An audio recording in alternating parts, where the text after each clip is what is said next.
नमस्कार दोस्तों, स्वागत है आपका आज के मुख्य समाचार में, जिसमें सबसे पहली और बड़ी खबर में आपको बताएंगे कि मोदी की गारंटी, भारत के लोगों के साथ क्रूर मजाक, बीजेपी का मतलब विश्वासघात, जुमला पार्टी, खड़गे का पलटवार। खबर में आगे जिक्र होगा कि नॉन बायोलॉजिकल प्रधानमंत्री का क्या है कहना। जयराम रमेश बोले, जो व्यक्ति गलती से भी सच नहीं बोले वो कांग्रेस पर क्या आरोप लगाएंगे। खबर में आगे जिक्र होगा कि योगी के बटेंगे तो कटेंगे नारे पर अखिलेश यादव की नसीहत, नजरिया और सलाहकार सब बदलें। खबर में आगे जिक्र होगा कि झारखंड चुनाव से पहले बीजेपी को तगड़ा झटका, जेएमएम में शामिल हुए दिग्गज नेता। और आगे आपको बताएंगे कि एक्शन में तेजस्वी यादव रामगढ़ में करेंगे रोड शो, राजद प्रत्याशी के लिए मांगेंगे वोट। दोस्तों, हर एक खबर की गहराई में आपको ले जाएंगे, लेकिन उससे पहले कृपया करके वीडियो को कीजिए लाइक और चैनल को सब्सक्राइब करके बेल आइकन दबाकर कमेंट में लिखिए जय हिंद। रुक करते हैं सबसे पहली और बड़ी खबर की तरफ। मोदी की गारंटी, भारत के लोगों के साथ क्रूर मजाक, बीजेपी का मतलब विश्वासघात, जुमला पार्टी, खड़गे का पलटवार। जहां दोस्तों, कांग्रेस अध्यक्ष मल्लिकार्जुन खड़गे ने गारंटी के विषय को लेकर प्रधानमंत्री नरेंद्र मोदी के हमले पर पलटवार करते हुए शुक्रवार को कहा कि प्रधानमंत्री मुख्य विपक्षी दल पर उंगली उठाने से पहले ध्यान दें कि मोदी की गारंटी 140 करोड़ भारतीय नागरिकों के साथ एक क्रूर मजाक है। उन्होंने प्रधानमंत्री मोदी पर झूठ, छल और कपट का आरोप लगाया और ये दावा भी किया कि भारतीय जनता पार्टी का मतलब विश्वासघात और जुमला है। दरअसल कांग्रेस अध्यक्ष खड़गे ने बुधवार को कर्नाटक में अपनी सरकार की खिंचाई कर दी थी। उन्होंने मुफ्त बस योजना की समीक्षा करने की बात पर नाराजगी जताई थी। खड़गे ने कहा था कि उतना ही वादा कीजिए जितना पूरा कर पाए। खड़गे ने एक्स पर पोस्ट किया कि नरेंद्र मोदी जी, झूठ, छल, कपट, लूट और प्रचार, ये 5 विशेषण हैं जो आपकी सरकार का सबसे अच्छा वर्णन करते हैं। 100 दिवसीय योजना के बारे में आपका ढोल पीटना एक सस्ता पीआर स्टंट था। और उन्होंने कहा कि 16 मई 2024 को आपने ये भी दावा किया था कि आपने 2047 के रोड मैप के लिए 20 लाख से अधिक लोगों से राय ली थी। पीएमओ में दायर आरटीआई ने आपके झूठ को उजागर करते हुए विवरण देने से इनकार कर दिया। उन्होंने दावा किया कि बीजेपी में बी का मतलब विश्वासघात है, जबकि जे का मतलब है जुमला। उन्होंने सवाल किया कि प्रति वर्ष 2 करोड़ नौकरियों का वादा किया गया था, लेकिन भारत में बेरोजगारी दर 45 साल के उच्चतम स्तर पर क्यों है। जहां भी मुट्ठी भर नौकरियों के लिए रिक्तियां होती हैं, वहां भगदड़ क्यों देखी जाती है। साल में 70 पेपर लीक का जिम्मेदार कौन है। सार्वजनिक उपक्रमों में हिस्सेदारी बेचकर किसने छीने 5 लाख सरकारी नौकरियां। ये सवाल के जवाब कांग्रेस पार्टी भाजपा से मांग रही है। दोस्तों, यहाँ पर जबरदस्त पलटवार किया है खड़गे ने भारतीय जनता पार्टी पर। करते हैं ब्रेकिंग न्यूज़ की तरफ। नॉन बायोलॉजिकल प्रधानमंत्री का क्या कहना। जयराम रमेश बोले, जो व्यक्ति गलती से भी सच नहीं बोले वो कांग्रेस पर आरोप लगा रहे हैं। जी हां दोस्तों, प्रधानमंत्री नरेंद्र मोदी ने शुक्रवार शाम कांग्रेस पर जमकर निशाना साधा। प्रधानमंत्री ने कांग्रेस के राष्ट्रीय अध्यक्ष मल्लिकार्जुन खड़गे के बयान का जिक्र करते हुए कहा कि कांग्रेस केवल झूठे वादे करती है। वहीं पीएम मोदी के बयान पर कांग्रेस के वरिष्ठ नेता जयराम रमेश ने पलटवार किया। जयराम रमेश ने कहा कि प्रधानमंत्री नरेंद्र मोदी गलती से भी सच नहीं बोलते हैं और वो कांग्रेस पर आरोप लगा रहे हैं। कांग्रेस पार्टी पर पीएम नरेंद्र मोदी के ट्वीट पर कांग्रेस महासचिव जयराम रमेश ने कहा कि नॉन बायोलॉजिकल प्रधानमंत्री के बारे में क्या कहा जाए। कांग्रेस अध्यक्ष और हमारे मुख्यमंत्रियों ने उन्हें कड़ा जवाब दिया है। वो व्यक्ति जो गलती से भी सच ना बोले, अब वो कांग्रेस पार्टी पर आरोप लगा रहे हैं। आश्चर्य की बात है कि जो व्यक्ति पिछले 10 सालों से जुमलों में लगा हुआ है और उसकी कथनी और करनी में बहुत अंतर है, वो आज उपदेश दे रहा है कांग्रेस पार्टी के प्रति। और कांग्रेस पार्टी की आलोचना करने से मुझे हंसी आती है। दोस्तों, रुक करते हैं अगली ब्रेकिंग न्यूज़ की तरफ। योगी के बटेंगे तो कटेंगे नारे पर अखिलेश यादव की नसीहत, नजरिया और सलाहकार तीनों बदलें। जी हां दोस्तों, आपको बता दें, सीएम योगी के बटेंगे तो कटेंगे नारे पर सपा प्रमुख अखिलेश यादव ने हमला बोलते हुए सलाह दी है। देश और समाज के हित में उन्हें अपनी नकारात्मक नज़र और नज़रिया के साथ अपने सलाहकार भी बदल लेना चाहिए। ये उनके लिए भी हितकर साबित होगा। एक अच्छी सलाह ये है कि पालें तो अच्छे विचार पालें और आस्तीनों को खुला रखें, साथ ही बाहों को भी, इसी में उनकी भलाई है। वहीं दोस्तों, अखिलेश यादव ने शनिवार को एक्स पर पोस्ट कर हमला बोला। अखिलेश यादव ने कहा कि नकारात्मक नारा उनकी निराश नाकामी का प्रतीक है और इस नारे ने साबित कर दिया है कि उनके जो गिनती के 10% मतदाता बचे हैं, अब वो भी खिसकने के कगार पर हैं। इसीलिए ये उनको डराकर एक करने की कोशिश में जुटे हैं, लेकिन ऐसा कुछ होने वाला नहीं है। सपा प्रमुख अखिलेश यादव ने कहा कि नकारात्मक नारे का असर भी होता है। दरअसल इस निराश नारे के आने के बाद उनके बचे खुचे समर्थक ये सोचकर और भी निराश हैं कि जिन्हें हम ताकतवर समझ रहे थे, वो तो सत्ता में रहकर भी कमजोरी की ही बातें कर रहे हैं। जिस आदर्श राज्य की कल्पना हमारे देश में की जाती है उसके आधार में अभय होता है, भय नहीं। ये सच है कि भयभीत ही भय बेचता है, क्योंकि उसके पास जो होगा वो वही तो बेचेगा।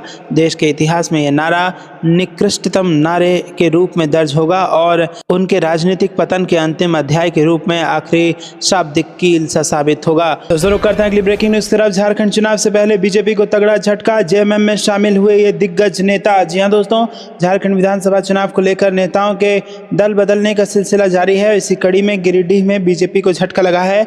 यहाँ बीजेपी के प्रदेश उपाध्यक्ष प्रणव वर्मा ने पार्टी के सभी पदों से इस्तीफा दे दिया है। शनिवार को प्रणव वर्मा ने सूबे के मुखिया के साथ झारखंड मुक्ति मोर्चा के कार्यकारी अध्यक्ष हेमंत सोरेन की मौजूदगी में जेएमएम की सदस्यता ग्रहण कर ली है।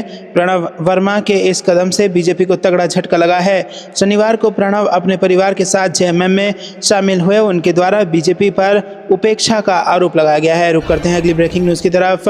एक्शन में तेजस्वी यादव रामगढ़ में करेंगे रोड शो, राजद प्रत्याशी के लिए मांगेंगे वोट। जी हां दोस्तों, बिहार में नेता प्रतिपक्ष तेजस्वी यादव 4 नवंबर को रामगढ़ विधानसभा क्षेत्र में रोड शो करेंगे। इस दौरान आरजेडी प्रत्याशी अजीत सिंह के लिए वो जनता से वोट मांगेंगे। जानकारी के मुताबिक कर्मनाशा से पंजराव तक रोड शो करेंगे।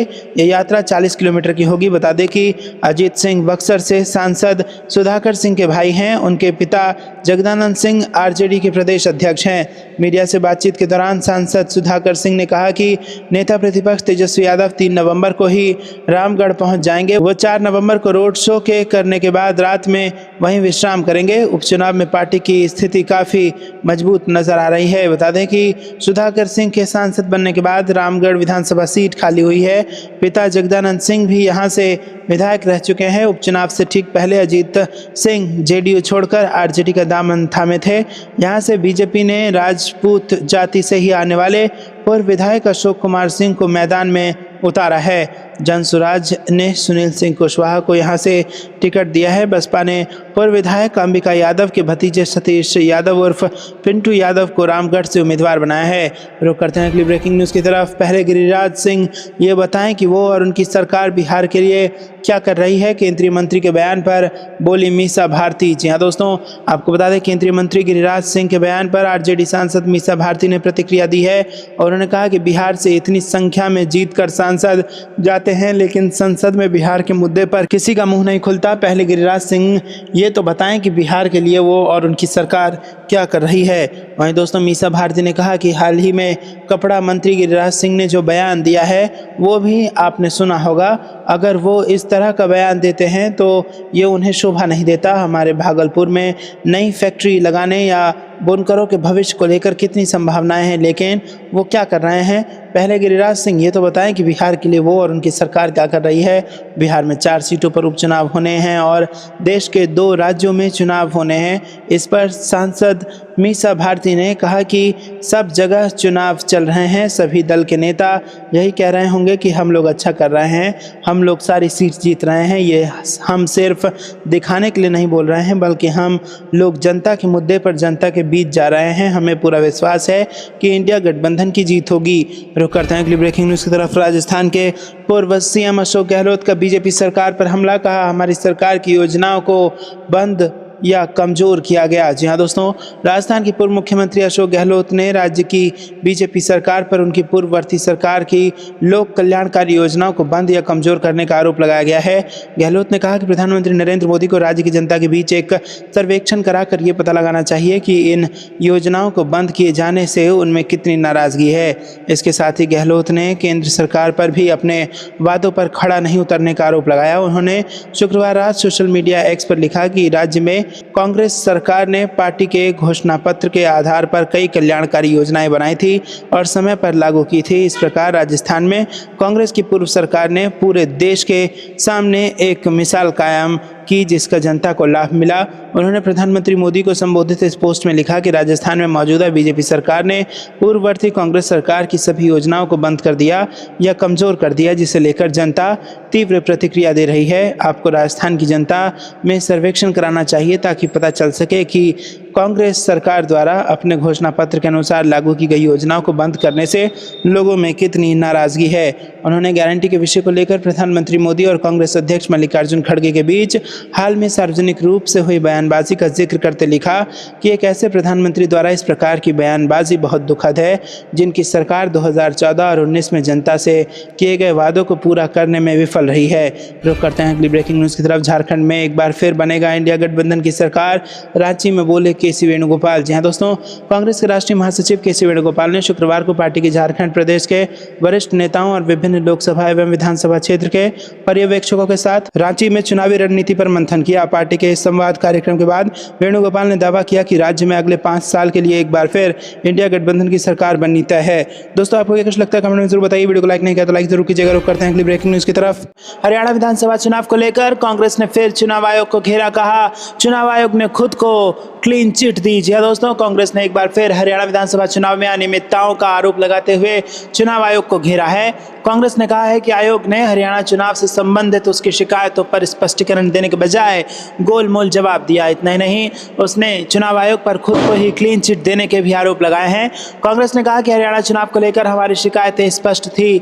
निर्वाचन आयोग ने पहले की तरह ढुलमुल रवैया अपनाते हुए शिकायतों को रफा दफा किया। पार्टी ने तंज कसते हुए कहा कि कोई आश्चर्य की बात नहीं है, चुनाव आयोग ने खुद को क्लीन चिट दी है। हरियाणा चुनाव से संबंधित शिकायतों पर इसके जवाब का लहजा अहंकार भरा था।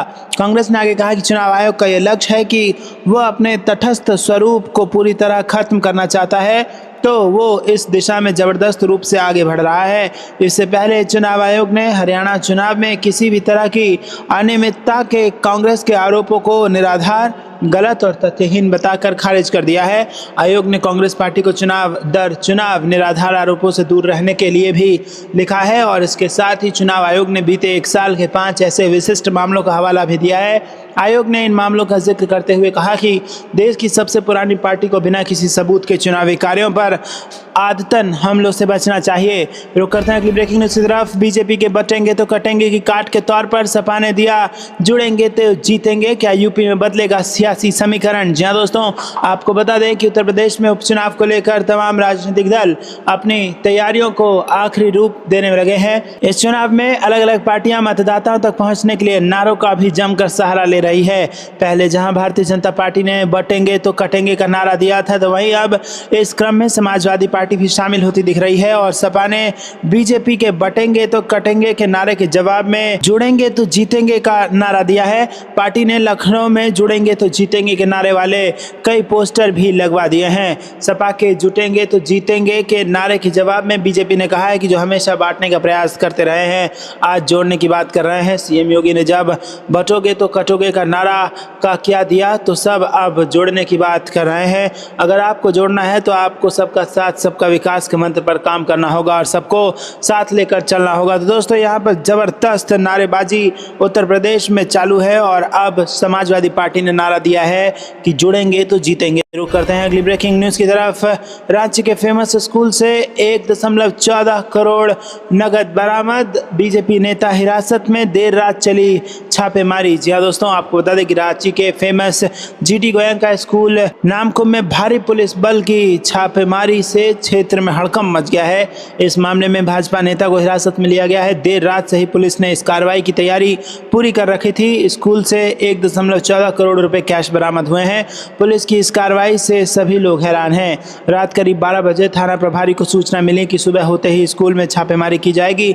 इसके बाद थाना प्रभारी ने अपनी टीम को सतर्क कर दिया और सुबह 3 बजे आरएपी के जवान नामकुम थाना पहुंचे। लगभग 4 बजे 100 से अधिक जवान स्कूल के पास पहुंच गए और परिसर को चारों ओर से घेर लिया।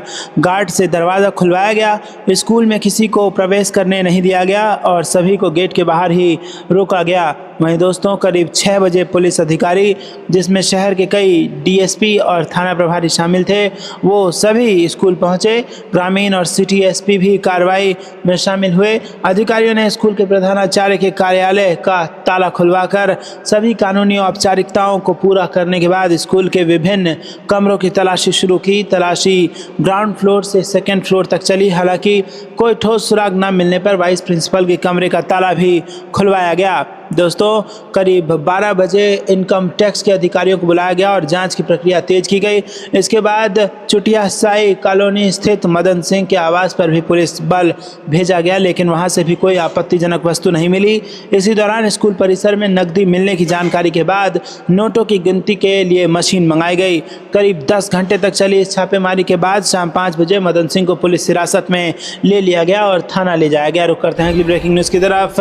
जिनकी मेहनत से रोशन है भारत, राहुल गांधी ने दिवाली पर कुम्हारों और पेंटर्स से की मुलाकात। जी हाँ दोस्तों, कांग्रेस सांसद और लोकसभा में नेता प्रतिपक्ष राहुल गांधी अपने सोशल मीडिया हैंडल पर एक वीडियो शेयर उन्होंने किया है, जिसमें घर को सुंदर बनाने वाले पेंटर्स और दिवाली के दिए बनाने वाले कुम्हारों के साथ वो वक्त बिताते नजर आ रहे हैं। वीडियो में देखा जा सकता है कि हाथों में पेंटिंग ब्रश लेकर काम कर रहे हैं और कुम्हार की चाक पर मिट्टी की चीजें बना रहे हैं। इस दौरान राहुल गांधी ने पेंटरों और कुम्हारों की रोजमर्रा की जिंदगी में आने वाली कठिनाइयों को जानने की कोशिश की।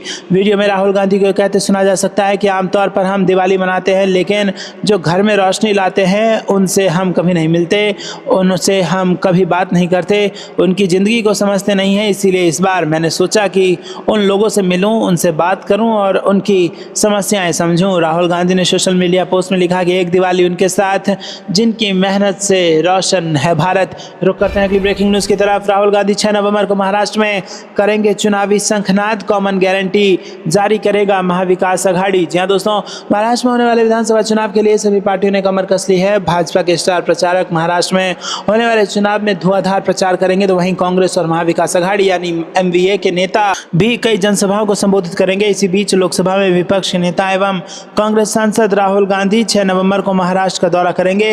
वो नागपुर में संविधान सम्मान सम्मेलन में हिस्सा लेंगे। 6 नवंबर को राहुल गांधी मुंबई में महाविकास अघाड़ी गठबंधन की एक संयुक्त जनसभा को संबोधित करेंगे। महाराष्ट्र कांग्रेस अध्यक्ष नाना पटोले ने कहा कि मुंबई में होने वाले कार्यक्रम में राष्ट्रवादी कांग्रेस पार्टी के अध्यक्ष शरद पवार और शिवसेना यूबीटी के प्रमुख उद्धव ठाकरे भी मौजूद रहेंगे। नाना पटोले ने बताया कि राहुल गांधी, शरद पवार और उद्धव ठाकरे देश की आर्थिक राजधानी मुंबई में एक साथ महाविकास अघाड़ी की गारंटी जारी करेंगे। उधर शरद पवार ने भी कॉमन मिनिमम प्रोग्राम जारी करने की बात कही है।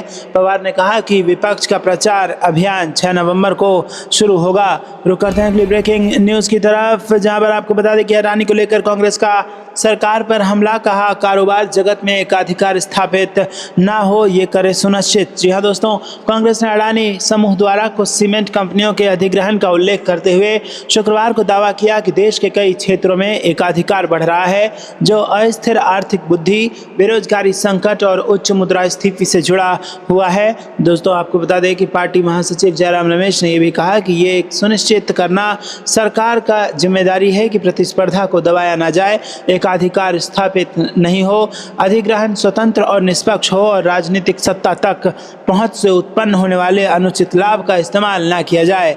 कांग्रेस ने अडानी समूह को सरकार की मदद मिलने और कुछ महत्वपूर्ण क्षेत्रों में एकाधिकार कायम करने के आरोप पहले भी लगाए हैं। अडानी समूह ने अतीत में कांग्रेस के आरोपों को खारिज किया है।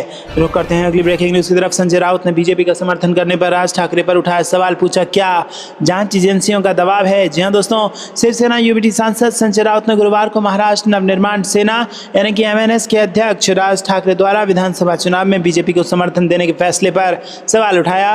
राउत ने कहा कि बामुश्किल 1 महीने में ऐसा क्या हुआ कि राज ठाकरे ने यह कहा कि देवेंद्र फडणवीस के अगले मुख्यमंत्री बनने के साथ महायुति सरकार सत्ता में लौटेगी।